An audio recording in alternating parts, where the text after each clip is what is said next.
Los chilotes en las guerras de la independencia, 1813-1826. Tus hermanas del norte te admiran por tu clima, tu cielo y tu sol, por valiente, heroica y guerrera que fue el último reducto español. En un largo viaje por nuestra historia insular, comprenderemos el significado de esta estrofa del himno a Chiloé, porque tras una larga y extenuante guerra de 13 años, el archipiélago dejó de pertenecer a la monarquía española, pasando a ser parte de la naciente República de Chile en enero del año 1826.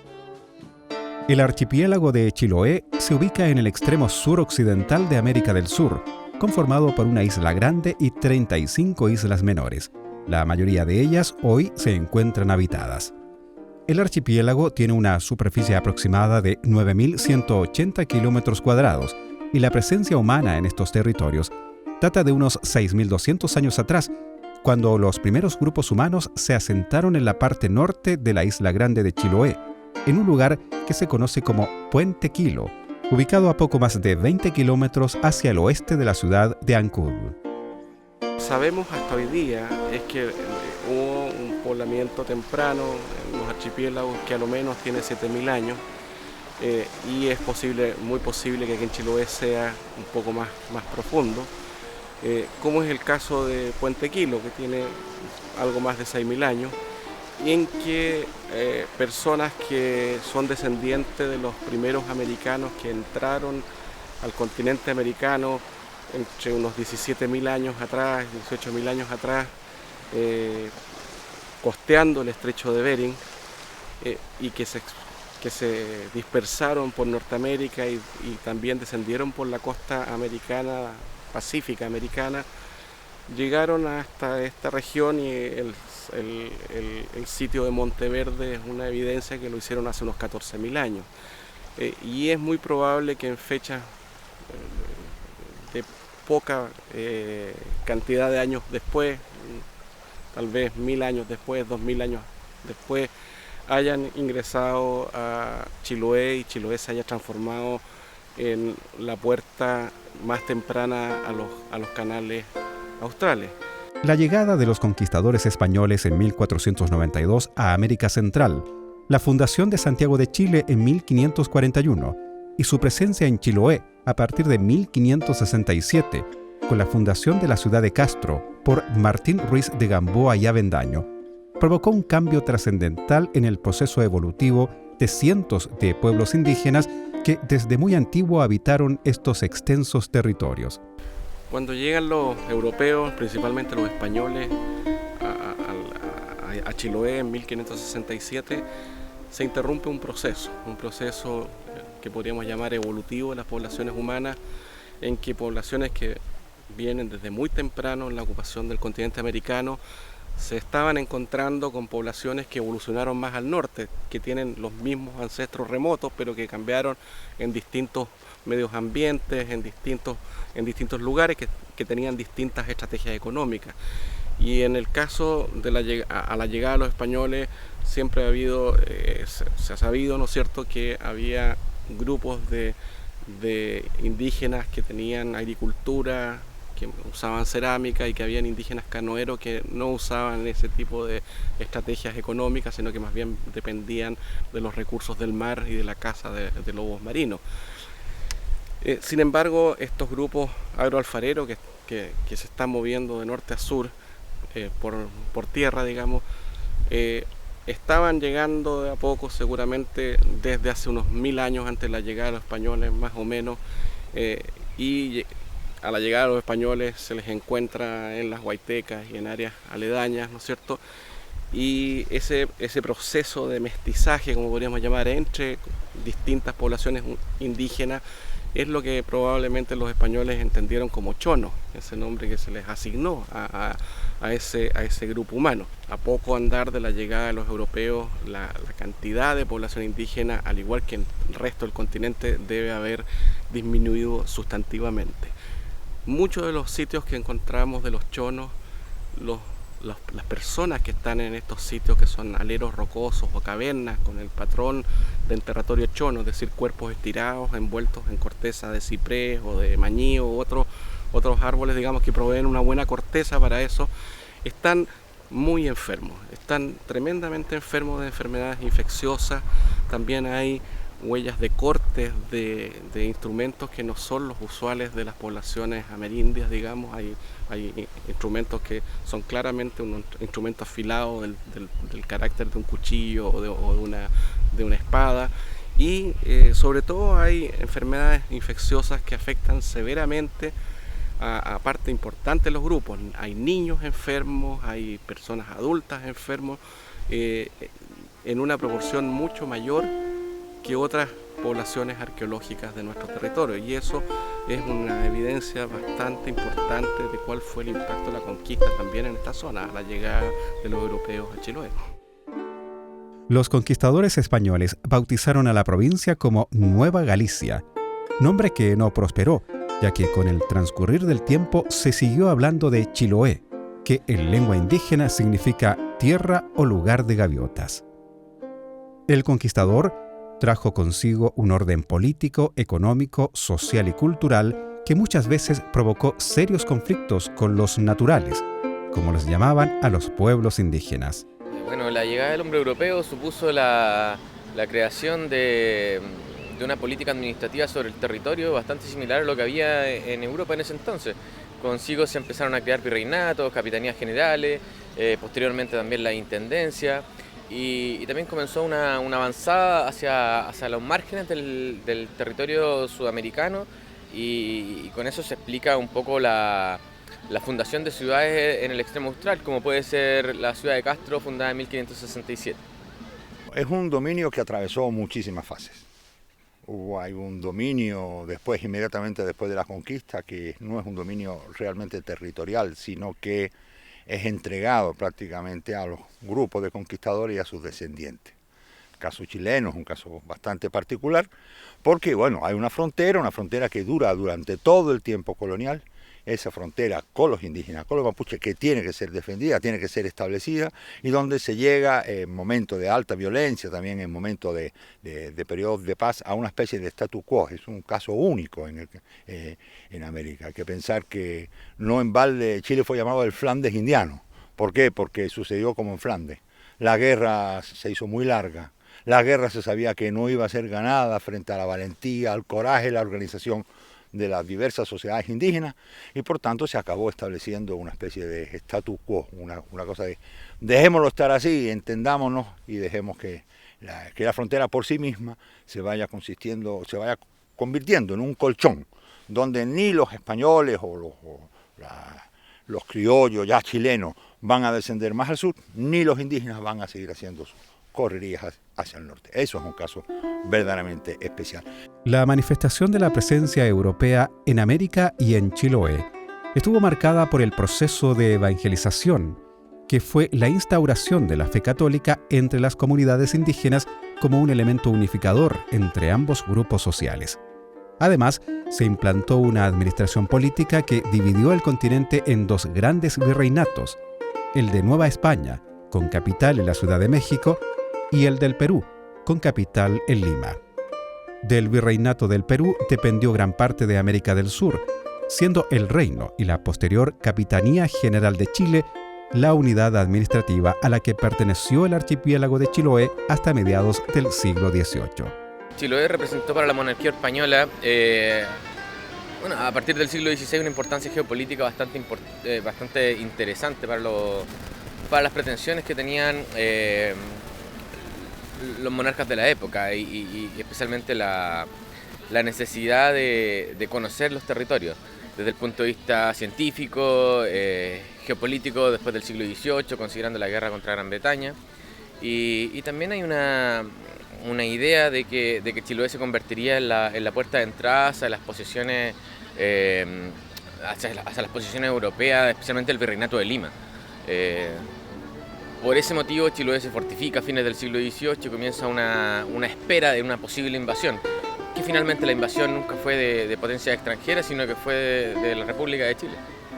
En el orden social, en Chiloé como en toda América, se implantó en las comunidades indígenas la encomienda, sistema de trabajo personal donde un pequeño grupo de conquistadores y sus descendientes obligaban a determinadas comunidades indígenas a entregar tributos, ya sea en especies o trabajo, lo que provocó en muchas oportunidades abusos y explotación. En el caso particular de Chiloé, esta situación abusiva ocasionó el gran alzamiento indígena en contra de los encomenderos el año 1712. El aislamiento y la lejanía de Chiloé con otras posesiones hispanas en América no fue impedimento para la mantención de la presencia europea en la posesión más austral de la corona española, ya que la Isla Grande de Chiloé fue un lugar estratégico por su cercanía al Estrecho de Magallanes, único paso entre los océanos Atlántico y Pacífico. La defensa de la isla se hizo fundamental, especialmente desde que corsarios holandeses en los años 1600 y 1643 atacaron e incendiaron la ciudad de Castro, permaneciendo varios meses en el archipiélago. Llegado el siglo XVIII, la presencia española en toda América se vio amenazada por los conflictos entre las grandes monarquías europeas con afanes expansionistas, como la monarquía francesa y especialmente la inglesa, que ocupó América del Norte e islas del Caribe. En el siglo XVIII, ante la llegada de las monarquías francesa e inglesa a América, España toma medidas, como la creación de 2 virreinatos, en América del Sur, el virreinato de Nueva Granada y el virreinato del Río de la Plata en Argentina. Además, construye nuevas posiciones defensivas en todo el continente, refuerza el ejército y además crea una serie de nuevos impuestos para financiar la defensa del continente americano. En Chiloé, las reformas trajeron profundos cambios. Uno de ellos fue la fundación del nuevo puerto de San Carlos en 1768, la actual ciudad de Ancud. Además, se ordenó el traspaso de la administración política, judicial, militar y comercial al Virreinato del Perú. Para mejorar la defensa del archipiélago, se construyeron una serie de fortificaciones como el Fuerte del Real San Carlos, ubicado en la parte alta de Ancud. Se le suma el Fuerte San Miguel de Agüi y las baterías de Balcacura y de El Muelle, entre otras.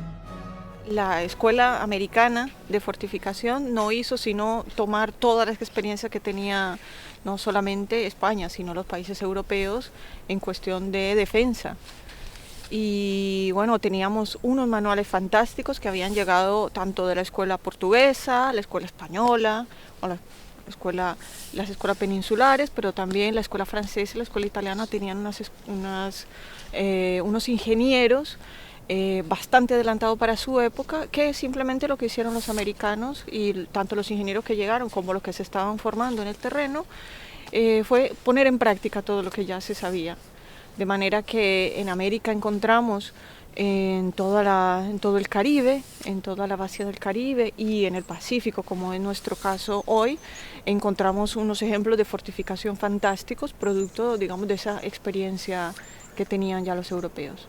Yo creo que el sistema defensivo hispano se inserta al sistema defensivo de Chiloé y de Valdivia, por las posiciones, digamos, por la situación estratégica de Chiloé. Efectivamente, yo creo que fue uno de los primeros sitios después del estrecho que se piensa en fortificar y que se sabe con certeza que tiene que ser una sumatoria de estructuras, ¿no? Para poder controlar, digamos, no solamente el mar interior, sino la circulación, la posible circulación de otras armadas, ¿no? Por el mar abierto. De manera que el sistema de Chiloé, como el de Valdivia, es un sistema muy complejo de sumatoria de fortificaciones, de baluartes y de puntos de control que definitivamente, digamos, serán los que aseguren la entrada, el acceso a todos los puertos del Pacífico americanos. Así, el sistema de fortificaciones defendería al nuevo puerto, que además era la sede del gobernador y la Real Hacienda, institución que guardaba el dinero en el archipiélago. Además de las fortificaciones del norte de la Isla Grande, la ciudad de Castro quedó protegida por la construcción del Fortín de Tauco, ubicado en la punta del castillo, un lugar estratégico cercano a la ciudad en la actual comuna de Chonchi.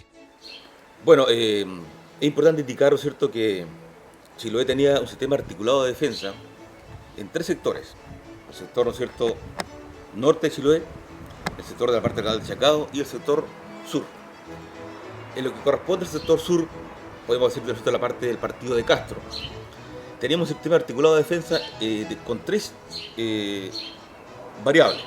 Teníamos, ¿no es cierto?, los vigías, ubicados en 3 sectores fundamentales: Cucao, la Isla Tranqui y Guafo, que permitían, ¿no es cierto?, de alguna manera saber o entender, ¿no es cierto?, o comunicar en el caso de alguna alarma o alguna nave extranjera que venga a invadir estos lugares.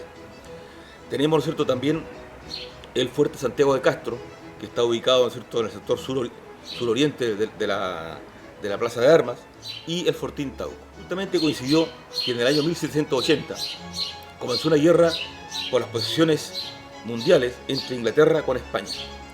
En ese entonces, el virrey del Perú ordenó al ingeniero militar español Manuel Zorrilla que se dirija hacia Chiloé, recorra los sectores estratégicos más importantes para impedir una invasión, en este caso inglesa, y efectivamente al sector de Castro le correspondió recorrer gran parte de los sectores entre Chonchi y Castro hasta lograr determinar un lugar muy específico que es el sector de Tauco, donde él encontró las variables geográficas más importantes para poder instalar ahí un fortín. Tenía que ser un fortín provisional, a barbeta, marítimo, que con sus naves pueda cruzar el fuego contra Lingui y de alguna manera, ¿no es cierto?, impedir el paso hacia la ciudad de Castro.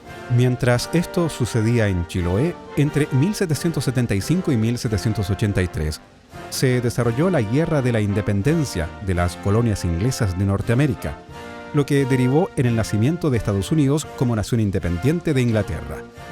España prestó apoyo a los independentistas norteamericanos, tanto que oficiales españoles que lucharon en diversas batallas luego fueron destinados a servir en el ejército de Chiloé.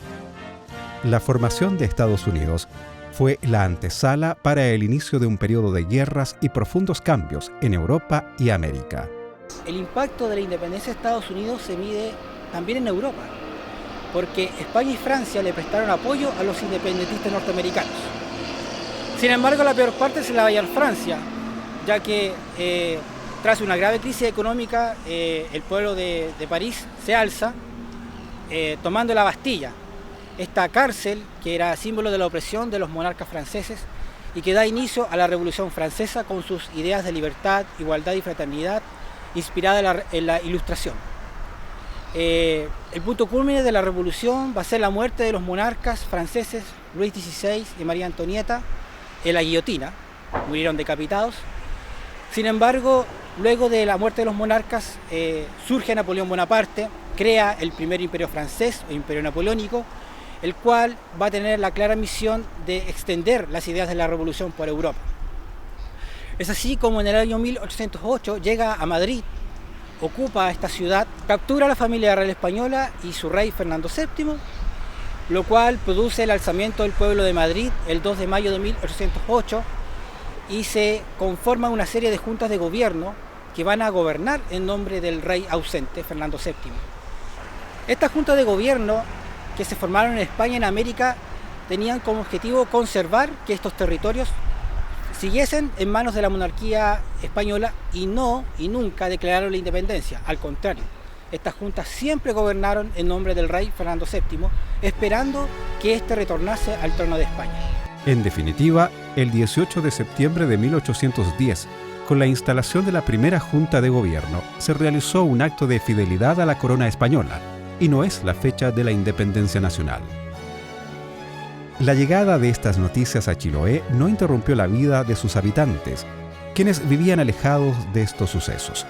Sin embargo, todo cambió en enero de 1813, cuando llegó al puerto de San Carlos una pequeña expedición enviada por el virrey del Perú, don José de Abascal, que era comandada por el brigadier Antonio Pareja, y que entre sus objetivos estaba el de reconquistar Chile para la corona española, territorio que se encontraba controlado por el gobierno revolucionario de José Miguel Carrera, el cual comenzó a desobedecer la autoridad del virrey, dejando de gobernar en nombre del rey Fernando VII, aún cautivo de Napoleón Bonaparte. El brigadier Pareja llegó con 5 bergantines, trayendo armamento, vestuario, equipos, 25.000 pesos en dinero, 50 soldados y 20 oficiales veteranos que, junto a los oficiales del ejército insular, en solo 2 meses organizó en Chiloé un ejército de 1.400 hombres perfectamente equipados y entrenados. El 17 de marzo de 1813 zarpó de Chiloé, con una expedición con destino a la ciudad de Valdivia, a bordo de la fragata Trinidad, los bergantines Dos Amigos y Las Nieves, una goleta y 3 piraguas, llegando a la ciudad el 20 del mismo mes. En Valdivia no se develó el objetivo final de la expedición, que era llegar a la ciudad de Concepción, pues existían comunicaciones entre Concepción y Valdivia, y se podía alertar a la capital del Biobío. La expedición fue toda una sorpresa para los patriotas del sur y el gobierno de José Miguel Carrera. Así, cerca de 760 soldados chilotes, divididos en el Batallón de Voluntarios de Castro, veteranos de Chiloé, y cerca de 700 soldados de Valdivia, conformaron un cuerpo expedicionario al mando de José Rodríguez Ballesteros como general de división, general Lucas Molina de Valdivia, a cargo de la primera división, general José Berganza de Chiloé, a cargo de la segunda división, y el general José Rodríguez Ballesteros y Lucas Molina, a cargo de las milicias de Chiloé y Valdivia. Como mayor general estaba Ignacio Justiz, gobernador de Chiloé.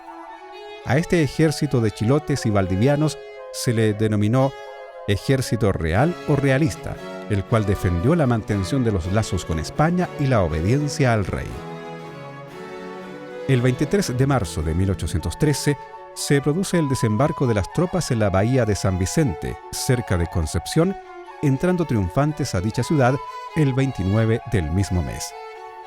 Una vez que el ejército de Chiloé y Valdivia llega a Concepción, el objetivo era llegar a Santiago por tierra, marchando por el Valle Central.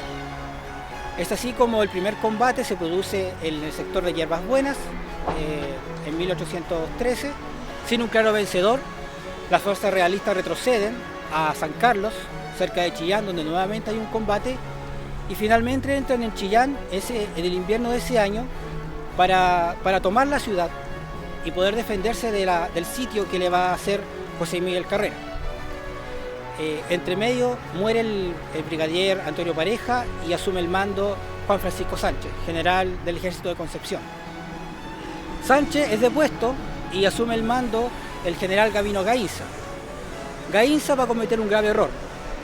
Va a firmar un tratado de paz, el Tratado de Lircay, entre las fuerzas realistas y las fuerzas de Bernardo O'Higgins, del ejército patriota. Sin embargo, este tratado es desconocido por el virrey Fernando de Abascal y va a sacar a Gabino Gainza del mando y va a colocar en su lugar al general Mariano Osorio, quien va a llegar con el claro objetivo de vencer de una vez por todas a las fuerzas patriotas. En reemplazo de Gabino Gainza asumió el brigadier Mariano Osorio, quien conformó un cuerpo militar bien apertrechado y con oficiales de experiencia militar, quienes estaban decididos a dar una gran batalla que terminara con la guerra, dejando de lado la estrategia anterior de pequeños combates sin claros vencedores. Ante el avance de Osorio, las tropas patriotas entraron en la ciudad de Rancagua el 24 de septiembre de 1814. Según el plan de Osorio, era el momento de dar batalla y derrotar de una vez por todas a los patriotas. Las tropas realistas ascendían a unos 5.000 hombres, de los cuales cerca de la mitad estaban en la retaguardia y la otra mitad avanzando hacia Rancagua. De estos hombres, solo unos 300 soldados y oficiales eran de origen peninsular o español. Gran parte del contingente eran criollos, hijos de españoles nacidos en estos territorios que provenían de Chiloé, Valdivia y un resto de Chillán, Concepción y Los Ángeles. El 1 y 2 de octubre de 1814 se produjo la Batalla de Rancagua, que para los independentistas o patriotas fue un desastre, en tanto que para los realistas una victoria, incluyendo a las fuerzas chilotas que participaron directamente en la batalla, presentando combate a los patriotas. En Chiloé, cuando llegaron noticias de esta gran victoria, se celebró con gran alegría, colocando velas en las ciudades y repicando las campanas de las iglesias. Don Bernardo O'Higgins Riquelme y sus tropas, que se abrieron paso en la sitiada plaza de Rancagua, huyeron a Mendoza, actual Argentina, junto con cientos de soldados patriotas, en tanto que el ejército realista, incluyendo los soldados chilotes, entraron triunfantes a Santiago de Chile el 5 de octubre de 1814, desfilando por las calles capitalinas tras haber participado en la reconquista de Chile para España. Con Santiago conquistado, se restablecieron las instituciones monárquicas y la autoridad del rey de España, nombrando a un nuevo gobernador, Casimiro Marcó del Pont. El triunfo de Rancagua puso fin al periodo conocido como Patria Vieja, dando inicio a la etapa que se reconoce como Reconquista Española.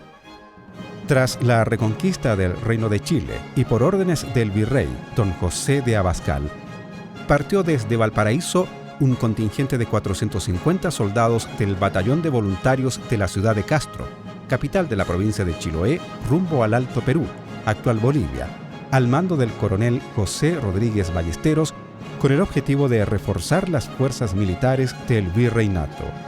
En Alto Perú, los chilotes demostraron su valentía al participar en la derrota de los independentistas argentinos en la batalla de Sipe-Sipe o Viluma, el 29 de noviembre de 1815. En esas lejanas tierras de su natal Chiloé, el batallón de Castro tuvo una destacada participación, combatiendo al mando del general Joaquín de la Pezuela. Allí los castreños dejaron su sangre, que luego esparcieron en diversos campos de batalla. Muchos no regresaron, y otros se incorporaron a regimientos españoles como el Cantabria y el Victoria. Entre los pocos que regresaron a Chiloé se encontraba José Rodríguez Ballesteros, futuro artífice del triunfo chilote en la batalla de Mocopulli, el 1 de abril de 1824. Mientras los chilotes combatían en el altiplano, en la ciudad argentina de Mendoza se preparaba una gran expedición al mando del general José de San Martín y el general Bernardo O'Higgins, quienes comandaban el Ejército Libertador de los Andes, cuyo objetivo era derrotar a las fuerzas realistas y derrocar al gobierno real de Chile. El ejército argentino-chileno cruzó los Andes en enero de 1817. Tras el cruce de los Andes, se producen dos batallas decisivas. La batalla de Chacabuco, el 12 de febrero de 1817, y la batalla de Maipú, el 5 de abril de 1818, donde las fuerzas realistas fueron derrotadas, provocando una masiva retirada de soldados que permanecían fieles a la monarquía. Parte de estos contingentes llegaron a Lima y a Chiloé, lugar que fue refugio para las fuerzas militares del rey. Tras el triunfo patriota, don Bernardo O'Higgins Riquelme es nombrado director supremo de Chile y firma la independencia el 1 de enero de 1818 en Concepción. Sin embargo, la independencia fue solo parcial, porque Chiloé continuó unido al virreinato del Perú, convirtiéndose en el último rincón realista de la América del Sur, con su gobernador, don Antonio de Quintanilla y Santiago, quien asumió el mando de la provincia en 1817, preparando la defensa del archipiélago ante la inminente invasión de los patriotas chilenos. Las conmociones sociales al interior del continente, sobre todo la conformación de grandes grupos criollos de capital, comerciantes, hacendados, empiezan a entender que las disposiciones despóticas para con ellos de la administración borbónica tienen que tener fin.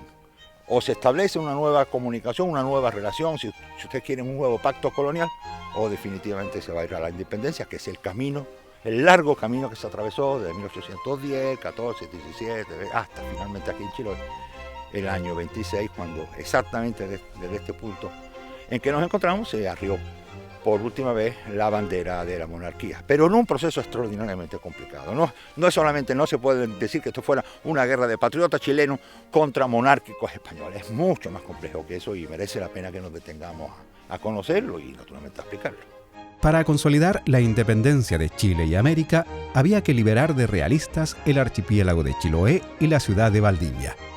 En efecto, En enero de 1820, Lord Cochrane, un marino inglés al servicio de los independentistas, después de apoderarse de la fortificada plaza de Valdivia, intenta conquistar Chiloé desembarcando una parte de sus fuerzas en playas cercanas al castillo San Miguel de Agüi, en la actual comuna de Ancud, con el objetivo de conquistarlo y de esa manera controlar las baterías y fortificaciones que protegían la bahía de Ancud, llave para el dominio de Chiloé. Estamos en el extremo más septentrional, más al norte de la Isla Grande. A mi espalda, la punta de Guapacho y la preciosa ensenada de Chaumán. No solamente estamos aquí porque es un lugar increíble, sino porque aquí también comenzó una de las erradas misiones de Cochrane, pero sobre todo de Cochrane por el prestigio que tenía como almirante, del primer intento de anexión de Chiloé en 1820. Cochrane erró el cálculo, según él, los vientos lo trajeron hasta aquí, pero estaba casi a 15 kilómetros de Agüi, desembarcó sus 2 navecitas y Miller, el comandante de infantería, tuvo que hacer el esfuerzo increíble de caminar esos 15-17 kilómetros a campo traviesa. Obviamente le dio todo el tiempo a la guarnición de Agüi para esperarlo, pero tácticamente esto fue una misión fallida, absolutamente fallida. Y eso explica por qué Miller no pudo con el batallón que trató de atacar Agüi, y el error táctico, náutico, marinero de Cochrane de desembarcar en un lugar como este, que ya estamos en el océano abierto, lo que produjo al final que la primera intentona de asalto al castillo de San Miguel de Agüi en febrero de 1820 fuera un completo fracaso. La única derrota de Cochrane en América del Sur y que casi le cuesta la vida a Miller. Es precisamente en el fuerte San Miguel de Agüi donde se inician las campañas de Chiloé para anexar el archipiélago a la naciente República de Chile. Con ello, los habitantes insulares sienten el peso de una guerra que llega a su territorio, conflicto bélico que hasta esa fecha era lejano, pero que había disminuido de hombres y jóvenes a una pequeña población de isleños, de tal manera que de las 3.500 familias que había en esa época en Chiloé, la mitad tenía un familiar cercano en la guerra. El director supremo, don Bernardo O'Higgins Riquelme, deja el mando de la nación en 1823 porque su gobierno se tornó impopular, de tal manera que, debido a presiones políticas, se vio obligado a abdicar, partiendo al exilio al Perú. En su lugar asumió como nuevo director supremo de Chile el general don Ramón Freire Serrano. Será don Ramón Freire quien lidere las siguientes campañas militares para lograr la anexión definitiva de Chiloé a la República.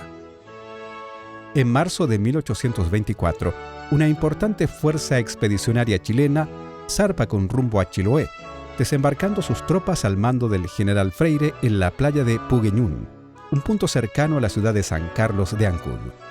Venían en la fuerza expedicionaria unos 2.000 hombres, 4 transportes, Ceres, Valparaíso, Pacífico y Tucapel, y 5 buques de guerra, las corbetas Independencia, Chacabuco y Voltaire, la fragata Lautaro y el bergantín Galvarino. Una mala planificación hace que una parte de su ejército se divida. 2 regimientos al mando de Jorge Bochev y José de Rondizoni, fuerza expedicionaria, donde venía el destacado oficial William de Vic Tupper, desembarcan en Dalcahue con el propósito de atacar Ancud por el sur, utilizando la estrategia de tenaza con las fuerzas que se quedaron en la ribera norte del río Puleto. Los independentistas, luego de tomar el pueblo de Dalcahue, avanzaron por el denominado Ciénago de Mocopulli, donde los milicianos chilotes, que salieron de la ciudad de Castro, al mando del coronel José Rodríguez Ballesteros, los emboscaron, proporcionando al ejército chileno una contundente derrota el 1 de abril de 1824, en lo que se conoce como Combate de Mocopulli, obligando a los regimientos 7 y 8 a emprender su retirada a la isla de Quinchao para luego regresar a Pugueñún. Esta derrota obligó a las fuerzas expedicionarias de Freire su inmediato regreso a Valparaíso, fracasando un nuevo intento de anexar Chiloé. Acá y a mi espalda se produciría el escenario más cruento y diríamos el principal lugar donde se desarrolló esta batalla de Mocopulli. Aquí a mi espalda, cuando quisieron reaccionar el ejército chileno, se encuentran realmente con una lluvia de balas. Al norte se ubicó un cañoncito muy pequeño de metralla menuda, que era apenas trasladado por un miliciano chilote con un ayudante. Ese cañón se instaló aquí a mi espalda hacia el norte, lugar que hoy día se llama El Cañoncito, porque fue el último lugar en que el ejército chileno, si no tomaba ese cañón, la verdad es que no podría seguir avanzando porque había causado estrago. Aquí a mi derecha, lo que se llama la herradura en la historia, se instala parte de la caballería que venían de allá, o que nunca entraron en acción, solo en contadas ocasiones se instalaron, y todo este lugar indudablemente era un poco de desorden, porque no es hoy día lo que podemos ver una sequía, sino que esto era un fangal. Era un fango donde se habla de la cintura al barro, de la cintura y los soldados. Por lo tanto, la caballería no pudo entrar en acción en este lugar. ¿Qué pasó acá? Este fue preparado por el comandante José Rodríguez Ballesteros, que esta era la parte más angosta. A mi espalda, seguramente las tropas chilenas tendrían que avanzar por este lado, pero aquí se le opuso y emboscado estaban las tropas milicianas chilotas. En el año 1825, tras la conquista del virreinato del Perú por parte de los libertadores Simón Bolívar y José de San Martín, el gobernador de Chiloé, Antonio de Quintanilla, se vio obligado a acuñar monedas y entregar patentes de corso, permisos para asaltar embarcaciones enemigas, obteniendo recursos para sobrevivir en un territorio donde reinaba el hambre, la escasez, familias de huérfanos e inválidos y cientos de viudas producto de una guerra que ya duraba 12 años. La situación de Chiloé se hacía insostenible. El propio Simón Bolívar había amenazado con conquistar el archipiélago y con ello presionó una segunda expedición de Ramón Freire a Chiloé en 1826. Estamos en la bahía de Yuste, conocida históricamente como la bahía del Inglés. Vamos a partir por el nombre para conectarlo con la última campaña de infantería de anexión de Chiloé, el del gran desembarco de las tropas republicanas en 1826. Pero tenemos que decir que esta playa, esta bahía, es el puerto más obligado que hay en el noroeste de la península de la Cuy. Y por eso en la última campaña del 26 fue usada para ello. Pero también ya después de la fallida campaña de Cochrane en 1820, que podemos decirlo así, se equivocó de lugar. Esta era la bahía más abrigada para evitar, o mejor dicho, para planificar un ataque de infantería hacia Ahui. Él desembarca más hacia el norte, en la playa de Chaumán, y eso le genera a toda la gente de la guarnición de Ahui prepararse, como se prepararon, para esperar el ataque de infantería. Fue muy distinto en la campaña del 11 de enero de 1826. Los dos comandantes que planificaron la última campaña de desembarco y de toma de anexión de Chiloé fueron el general Manuel Borgoño y el almirante Manuel Blanco Encalada. En una operación combinada desembarcaron 10 barcos, más de 1.500 soldados en esta playa, y estaban muy lejos de los fuegos de Ahui, o del alcance de fuego de Ahui.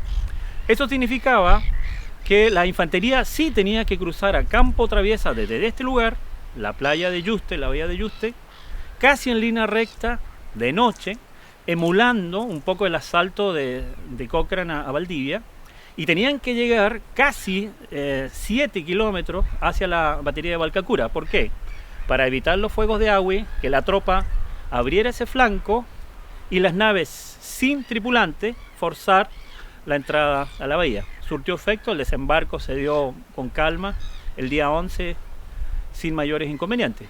Tuvieron sí inconvenientes cuando desembarca la tropa, los dos primeros batallones, al cruzar a campo travieso hacia Valcacura, porque era una floresta impenetrable. Ahui no fue atacado. El almirante Blanco estaba esperando la señal, porque el ataque iba a ser el día 12. Cuando cayera a Valcacura, de sorpresa, él iba a forzar el puerto. ¿Qué significaba? Las naves sin tripulación, con viento a favor, tomaron rumbo, evitando el rango de fuego de Ahui, para así desembarcar finalmente como lo lograron. La sorpresa surtió efecto las tropas de Borgoño cayeron sobre Valcacura, la tomaron sin mayores inconvenientes y pudo así la flota completa, más de 10 barcos de guerra, entrar. Un intercambio muy graneado de fuego con Agüi, algunos daños menores en Velamen, algunas garcias, pero así la infantería, es decir, todo el ejército republicano, más de 1.500 soldados, desembarcaron por tierra, no atacaron Agüi, forzaron el puerto, evitaron el cañoneo nutrido de Agüi y ahí pudieron ya fondearse en la playa de Puquillihue, avanzando por Lechagua, y el desembarco inicial, como lo vamos a ver en detalle, fue en la ensenada de Pilluco. Era especialmente valiosa porque aquí toda la tropa que transbordó, incluso que hizo la travesía hacia la fortaleza de Valcacura, que vamos a ver aquí a la cuadra, para que el ejército republicano descansara y prepararan el ataque de infantería hacia la playa de Lechagua, que está hacia el este, el día 13 y el día 14, que fue el día final de la batalla. Y por eso cobra especial interés porque aquí el ejército se repuso de la extraordinaria travesía de haber atacado de noche con la infantería a Valcacura para preparar al ejército el ataque final a San Carlos de Ancud el 14 de enero de 1826. Y gracias a esta estrategia combinada de infantería más la estrategia brillante del almirante Manuel Banco Encalada, se evitó el combate directo con Agüi y finalmente desembocamos en la última y gran batalla en los cerros de Bellavista y Puquillihue el 14 de enero de 1826. El general Freire llegó a Chiloé en enero de 1826 con una fuerza muy superior a su primera expedición. Ello, sumado a la débil resistencia chilota, obligó a la rendición del ejército real, que defendió con honor el territorio y sus habitantes en las batallas de Udeto y Bellavista, en la ciudad de Ancud. Y finalmente, después de la ocupación de San Carlos de Ancud, el 14 de enero de 1826, al día siguiente, la guarnición de Agüi, su último comandante, se llamaba el comandante Juan Manuel Ulloa, al ver que la ciudad cae o iza bandera de parlamento, hace lo mismo Agüi, el día 15.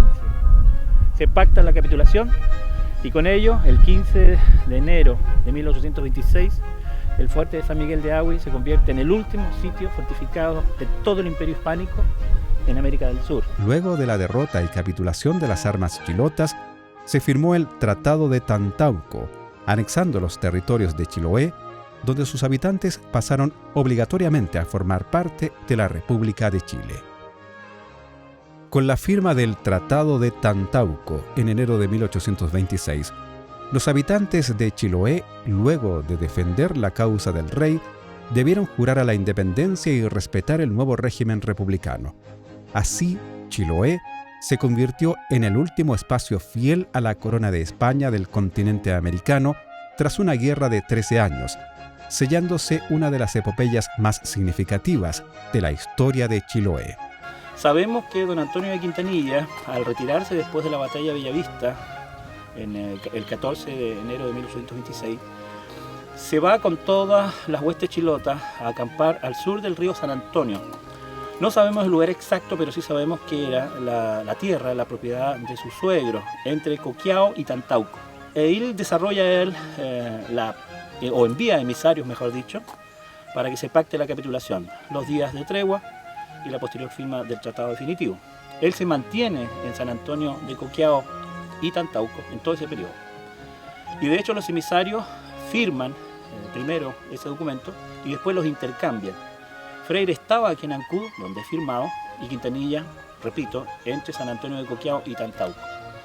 Tradicionalmente allí está la explicación de por qué el tratado tomó ese nombre, porque es el lugar donde Quintanilla lo firma definitivamente, el 19 de enero de 1826, hay que tener esa precisión.